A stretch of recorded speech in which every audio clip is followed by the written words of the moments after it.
Traditionally known as downward elbows, 12 to 6 elbow strikes get their name from the attacker's elbow, which starts at the 12 o'clock position and moves down to the 6 o'clock position. Elbow strikes already cause tons of pain, but when someone gets hit with an elbow going straight down onto the back of their neck or head, it wrecks their entire day.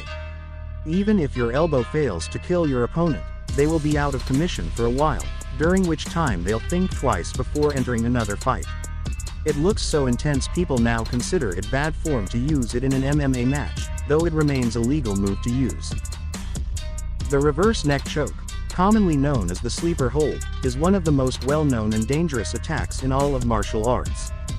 The hardest part of this move involves positioning yourself behind your opponent, but once you get the staging out of the way, you simply wrap your arm around your attacker or opponent's neck and lock in the hold until all of the oxygen is cut off from their brain. From there, you either knock out whomever you're fighting, or, if you're a psychopath, you can hold the choke until you cause either permanent brain damage or death. Even people untrained in martial arts know what a palm strike looks like, likely from some movie or educational film that explains how you force someone's nose bone into their face and kill them.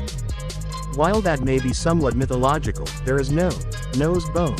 It's definitely possible to do some serious damage with your palm, especially if you know how to place power behind your hand. If you strike as if trying to hit something behind your target's face, you'll probably render them unconscious. Who needs fists of fury when you have palms for pummeling? Roundhouse kicks are easily the most deceptive of martial arts moves, and every preteen tries their hand at one after seeing it in a karate flick. But when done correctly, a roundhouse arrives with the force of a baseball bat, an item that generates close to 480 pounds of force per strike. If you properly ground yourself while extending your leg as far as possible, you generate an amazing amount of power to knock your opponent's block off.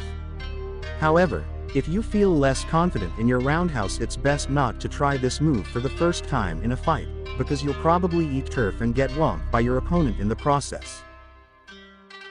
You know, with a name like axe kick, that the move in question will be brutal. This martial arts finishing move only really gets used when someone looks to do some damage to their opponent. A normal stomp is a straight down forceful step, but an axe kick, or stomp, boasts the added power of an upward swing which concentrates all of the power in the stomper's heel. Depending on how much momentum the attacker builds up, an axe stomp can be lethal.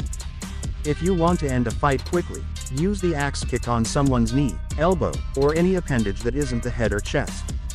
But just to be safe, it's best to keep this move in the arsenal until you need it. To deliver power to the knee and to land it on your opponent's head, bend your knees slightly so you can jump and drive upwards. As you are jumping up, rotate your lead hip to the rear as you rotate your rear hip to the front. At the peak of your jump, point your knee and strike.